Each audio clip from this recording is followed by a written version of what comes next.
Hello students. इस video lecture में हम डिस्कस करेंगे जो रिमेनिंग ऑपरेटर्स थे सी प्लस प्लस के, उनके बारे में।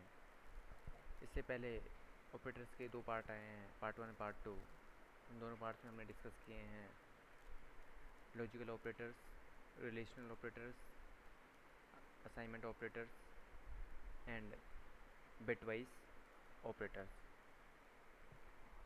तो इन चार ऑपरेटर्स के बारे में हमने डिटेल में डिस्कस किया है। अब जो रिमेनिंग ऑपरेटर्स है सी प्लस प्लस द्वारा जो सपोर्टेड किए जाते हैं, उनके बारे में इस लेक्चर में हम डिस्कस करेंगे। तो अब देखते हैं कि असाइनमेंट ऑपरेटर क्या होता है। सबसे पहले हम बात करते हैं असाइनमेंट ऑपरेटर की। तो असाइनमेंट ऑपरेटर्स की बात करें तो असाइनमेंट ऑपरेटर का यूज़ होता है कि किसी वेरिएबल के अंदर, किसी भी वेरिएबल के अंदर यदि मुझे वैल्यू को असाइन करना है, कोई भी वैल्यू है उसको असाइन करना है, तो उस वैल्यू को असाइन करने के लिए वेरिएबल में मैं क्या यूज़ करता हूँ, असाइनमेंट ऑपरेटर्स। असाइनमेंट ऑपरेटर्स के जो लेफ़्ट साइड में जो होता है वो होता है वेरिएबल। हमेशा लेफ़्ट साइड में क्या होगा, वेरिएबल होगा, और उसके राइट साइड में क्या होगी, वैल्यू होगी। वैल्यू या कोई एक्सप्रेशन। एक्सप्रेशन की भी क्या आएगी, एक्सप्रेशन को हम जब इवेल्युएट करेंगे तो एक्सप्रेशन की भी क्या आएगी, वैल्यू। तो वो वैल्यू किसके अंदर दी जाएगी, लेफ़्ट साइड में जो वेरिएबल है उसके अंदर क्या की जाएगी, असाइन की जाएगी। तो इसलिए असाइनमेंट ऑपरेटर का हम क्या करते हैं, यूज़ करते हैं। तो सी प्लस प्लस द्वारा जो सपोर्टेड असाइनमेंट ऑपरेटर्स हैं वो हैं, जैसे इक्वल टू है, ये सिंपल असाइनमेंट ऑपरेटर है। इसमें क्या होता है, जो लेफ़्ट साइड में जो ऑपरेंट होता है, लेफ़्ट साइड में जो ऑपरेंट होता है उसके अंदर राइट साइड में जो ऑपरेंट है उसकी वैल्यू क्या होती है, कॉपी होती है सीधी। जैसे एग्जांपल की मैं बात करूँ तो जैसे मैंने लिखा c इक्वल टू, यहाँ पे लिखा हुआ है a प्लस बी। तो c क्या है, मेरा लेफ्ट साइड ऑपरेंट, और ये क्या है, मेरा राइट साइड ऑपरेंट। तो राइट साइड वाला ऑपरेंट किसमें, लेफ्ट साइड वाले ऑपरेंट में क्या हो जाता है, कॉपी हो जाता है। जो भी इसकी वैल्यू होगी a प्लस बी की, वो किसके अंदर कॉपी हो जाएगी, c के अंदर कॉपी हो जाएगी। तो ये क्या है, सिंपल असाइनमेंट क्या है, ऑपरेटर है। जैसे मैं लिखता हूँ इंटीजर a इक्वल टू 10, तो 10 किसको असाइन हो जाती है, a को ऑटोमेटिकली। तो ये कौन सा ऑपरेटर हो गया, असाइनमेंट, सिंपल असाइनमेंट ऑपरेटर। अब मैं बात करता हूँ, नेक्स्ट देखता हूँ मैं, ऐड एंड असाइनमेंट ऑपरेटर। यह क्या करता है कि जो राइट ऑपरेंट है, राइट जो ऑपरेंट है उसको प्लस जो लेफ्ट ऑपरेंट है, दोनों को ऐड करके लेफ्ट ऑपरेंट में क्या करता है, असाइन करता है। जैसे मैंने लिखा c plus equal to A, ये बराबर क्या होगा, c equal to C plus A. तो यहाँ पे मैंने क्या बोला था, left operand plus right operand, दोनों ऑपरेंट क्या होंगे, ऐड होंगे, और किसके अंदर असाइन होंगे, लेफ्ट ऑपरेंट के अंदर। तो मैंने लेफ्ट ऑपरेंट ऐड किया, राइट ऑपरेंट ऐड किया, और दोनों का जो रिजल्ट आया किसमें, लेफ्ट वाले ऑपरेंट। लेफ्ट वाला ऑपरेंट कौन सा है, मेरा सी। दूसरा एग्जाम्पल हम देखते हैं, जैसे मैंने लिखा a प्लस टू, लिखता हूँ a plus to equal to B लिखता हूँ। ये किसके इक्वल टू होगा, ये इक्वल टू होगा, लेफ्ट ऑपरेंट कौन सा है इसमें, लेफ्ट ऑपरेंट कौन सा है इसमें, सी वाला। कौन सा वाला है, सॉरी ये गलत, ये से मैं लिखता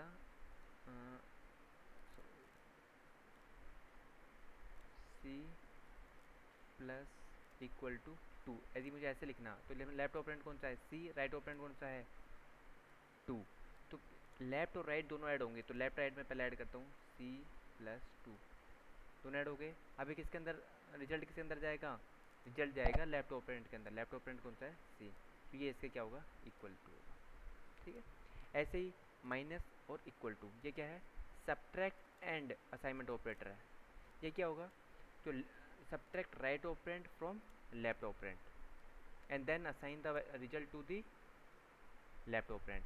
जैसे यहाँ पे लिखा था C minus equal to A लिखा है, तो लेफ्ट में से क्या होगा, पहले राइट माइनस होगा, और जो रिजल्ट आएगा, इस एक्सप्रेशन जो रिजल्ट आएगा वो किसके अंदर स्टोर होगा, सी के अंदर स्टोर होगा।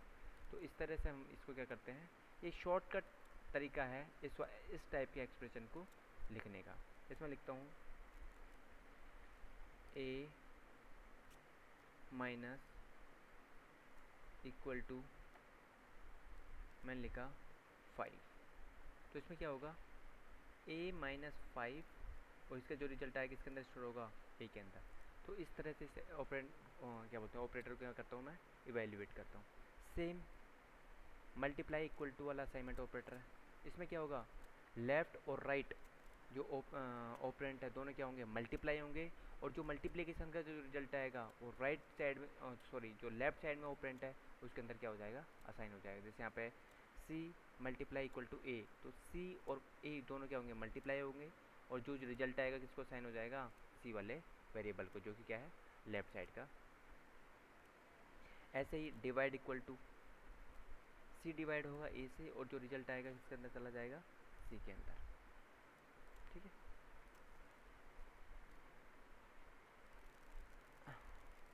सारे ऑपरेटर जैसे लेफ्ट शिफ्ट एंड है, तो क्या होगा, लेफ्ट शिफ्ट एंड में क्या होगा, सी इक्वल टू, ये पहले शिफ्ट हो जाएगा, लेफ्ट शिफ्ट हो जाएगा। लेफ्ट शिफ्ट कितने बिट तक, 2 बिट तक, 2 बिट तक लेफ्ट शिफ्ट होगा, और उस जो रिजल्ट आएगा उसके अंदर स्टोर हो जाएगा, सी के अंदर स्टोर हो जाएगा। ये क्या है, right shift and assignment operator.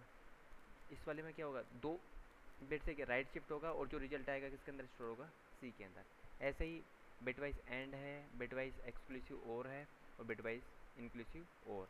इन सभी को इस तरह से ही हम लोग क्या लिखते हैं, शॉर्ट। ये सिंपल क्या है, ये सारे क्या हैं, शॉर्टकट तरीका है इस वाले एक्सप्रेशन को लिखने का। ठीक है, अब नेक्स्ट जो असाइनमेंट ऑपरेटर हैं वो थे मिसलिनियस या स्पेशल टाइप के जो मेरे थे ऑपरेटर्स, वो हम डिस्कस करते हैं। तो जो मिसलिनियस और जो डिफरेंट टाइप के ऑपरेटर सपोर्टेड जो सी प्लस प्लस लैंग्वेज है वो है, एक है size of operator. Size of जो ऑपरेटर है तो क्या रिटर्न करता है, किसी भी वेरिएबल का साइज़। यदि मुझे किसी वेरिएबल का साइज़ निकालना है तो मैं डायरेक्ट क्या यूज़ करूँगा, साइज ऑफ ऑपरेटर यूज़ करूँगा, साइज ऑफ। और जिस वेरिएबल का मुझे साइज़ निकालना है उस वेरिएबल को एज इसमें आर्गुमेंट क्या करूँगा, पास कर दूँगा। सपोज़ करो मैंने एक वेरिएबल डिक्लेयर किया हुआ है इंटीजर b। ठीक है, अब मुझे इसका b का साइज़ चाहिए, मुझे पता नहीं कि b का साइज़ कितना है, तो मैं सीधा लिखूँगा साइज ऑफ ब्रैकेट में b। तो ये क्या रिटर्न कर देगा, 4। जितनी बाइट का उसका साइज होगा वो कितना क्या कर देगा, रिटर्न कर देगा। यदि मैं करेक्टर टाइप का होता ये, तो करेक्टर टाइप का साइज रिटर्न कर देता। फ्लोट टाइप का होता तो फ्लोट टाइप का साइज क्या कर देता, रिटर्न कर देता। तो ये है साइज ऑफ ऑपरेटर। किसी भी वेरिएबल का मुझे साइज़ फाइंड आउट करना है तो कौन सा ऑपरेटर यूज़ करूँगा मैं, साइज ऑफ ऑपरेटर। फिर है मेरे पास कंडीशनल ऑपरेटर। कंडीशनल जो ऑपरेटर है इसको मैं क्या बोलता हूँ, टर्नरी ऑपरेटर बोलता हूँ। क्या बोलता हूँ, टर्नरी ऑपरेटर। तो ये कंडीशनल जो ऑपरेटर है वो जो इफ़ एल्स जो स्टेटमेंट होता है उसका ही क्या है, शॉर्ट रूप है। इफ़ एल्स स्टेटमेंट का क्या है, सॉफ्ट फॉर्म है। इफ़ एल्स में क्या होता था, इफ़ कंडीशन चेक होती थी, यदि कंडीशन ट्रू है तो ये एक्सप्रेशन कोई एग्जीक्यूट होता है, एक्सप्रेशन 1 मान लो। एल्स कौन सा एक्सप्रेशन, एल्स एक्सप्रेशन 2।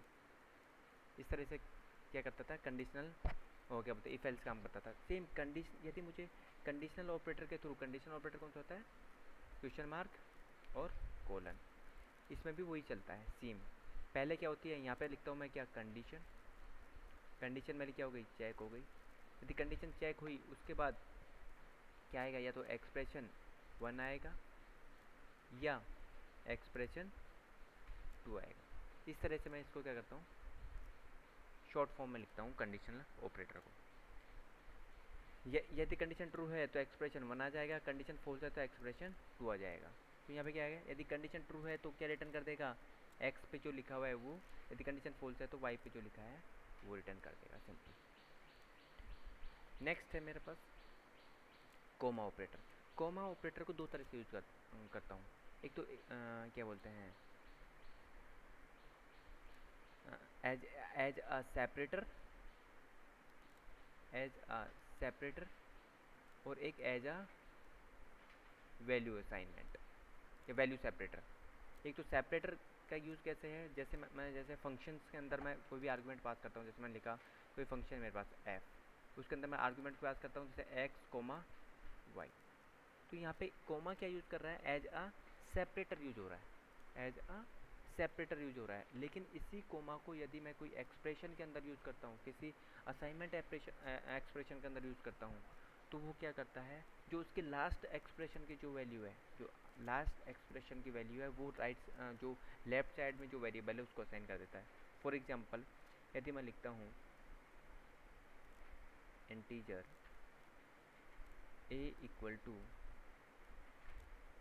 3,5,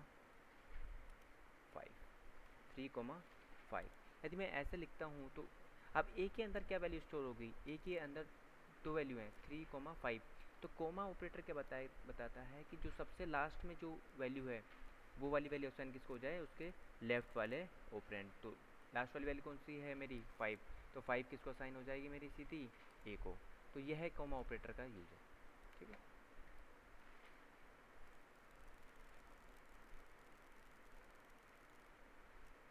नेक्स्ट है मेरा डॉट ऑपरेटर और एक एरो ऑपरेटर। इन दोनों ऑपरेटर्स का ये कौन से ऑपरेटर्स हैं, ये है मेंबर ऑपरेटर्स, और इनका यूज़ मैं करता हूँ जब क्लासेज स्ट्रक्चर या यूनियन के अंदर। यदि मुझे क्लास के अंदर उसके डेटा मेंबर या मेंबर फंक्शंस को कॉल करना है, क्लास की मैं बात करूँ या तो उसके मेंबर फंक्शन या डेटा मेंबर क्या बोलते हैं डेटा वेरिएबल या मेंबर फंक्शन या डेटा मेंबर्स को कॉल करना है, तो मैं कौन सा ऑपरेटर यूज़ करता हूँ, एरो ऑपरेटर्स का क्या करता हूँ और डॉट ऑपरेटर का यूज़ करता हूँ। जैसे मुझे सपोज करो एक क्लास है ए, उस क्लास का ए का मैंने ऑब्जेक्ट बना दिया, मान लो ओबीजे। ठीक है, अब मुझे ओबीजे एक क्लास का कोई भी ऑब्जेक्ट कॉल करना है, तो ऑब्जेक्ट का नेम डॉट डॉट ऑपरेटर जो मेंबर ऑपरेटर है, और उस फंक्शन का नाम, जैसे मान लो ऐड नाम से एक फंक्शन है, तो ऐसे। तो इस तरह से मैं क्या करता हूँ, उस फंक्शन को करता हूँ कॉल करता हूँ। ठीक है, ऐसे मैं यदि स्ट्रक्चर की और यूनियन की बात करूँ तो सेलेक्ट करने के लिए कोई भी, भाई स्ट्रक्चर यूनियन में मल्टीपल मेंबर्स होते हैं, मल्टीपल मेंबर्स में से पर्टिकुलर में मान लो ये ए एक स्ट्रक्चर वेरिएबल है, यदि मुझे ए के अंदर ये इंटीजर था मेरा, मान लो सी बी डी ये है, यदि मुझे बी को सेलेक्ट करना है तो मैं क्या लिखूँगा, ए डॉट बी। डी को सिलेक्ट करना है तो ए डॉट डी। इस तरह से मैं क्या करता हूँ, सेलेक्ट करता हूँ किसी भी मेंबर्स को स्ट्रक्चर या यूनियन के अंदर। ठीक है, नेक्स्ट है मेरा कास्ट ऑपरेटर। कास्ट ऑपरेटर का यूज है डेटा टाइप, एक डेटा टाइप से दूसरे डेटा टाइप में क्या करना, कन्वर्ट करना। मान लो मैंने लिखा इंटीजर 2.2000, तो इसको यदि मैं कास्ट की कास्ट ऑपरेटर यूज़ करूँगा तो क्या रिटर्न कर देगा, वो इंटीजर टाइप की क्या कर देगा, वैल्यू को क्या कर देगा, रिटर्न कर देगा, जैसे 2।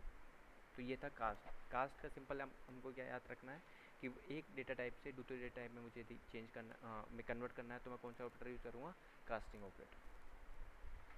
नेक्स्ट है मेरा पॉइंटर ऑपरेटर। यह पॉइंटर ऑपरेटर या इसको बोलते हैं रेफरेंस ऑपरेटर। कौन सा, रेफरेंस ऑपरेटर। रेफरेंस ऑपरेटर इसको हम कैसे रीड करते हैं, ये किसका साइन है, एम% का साइन है। इसको रीड करते हैं हम एड्रेस ऑफ ऑपरेटर भी यूज़ करते हैं, एड्रेस ऑफ, इसको रीड करते हैं एड्रेस ऑफ।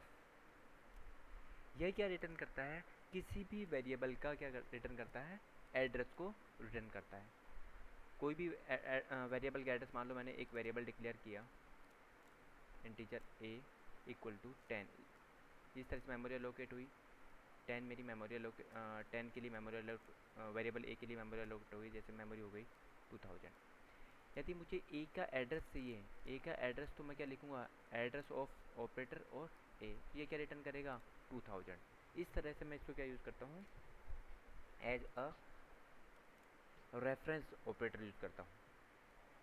लास्ट जो ऑपरेटर है वो है मेरा पॉइंटर ऑपरेटर। यह भी क्या है, पॉइंटर ऑपरेटर, लेकिन इसको क्या कैसे ये कौन सा ऑपरेटर है, डी रेफरेंस, एम्परसेंट वाला था मेरा रेफरेंस ऑपरेटर, ये क्या है, डी रेफरेंस ऑपरेटर। इसको मैं रीड करता हूँ, वैल्यू एट, क्या करता हूँ, वैल्यू एट।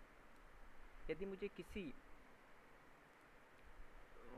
एड्रेस, कोई एड्रेस दिया हुआ है, उस एड्रेस पे क्या वैल्यू है, उस वैल्यू को वापस से लाना है, उस वैल्यू को वापस से लाना है, तो मैं कौन सा ऑपरेटर यूज़ करूँगा, डी रेफरेंस ऑपरेटर। सपोज करो कोई एड्रेस था यहाँ पे 2000, यहाँ पे 2000 था, यदि 2000 की मुझे वैल्यू लानी थी, 2000 की वैल्यू लानी है, तो मैं कौन सा क्या, एस्ट्रिक, जो डी रेफरेंस ऑपरेटर है।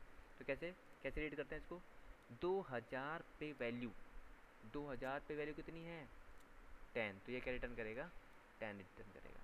तो इस तरह से मैं रेफरेंसिंग और डी रेफरेंसिंग ऑपरेटर का यूज़ करता हूँ। तो ये थे ऑपरेटर जो C++ द्वारा सपोर्टेड थे। Thank you.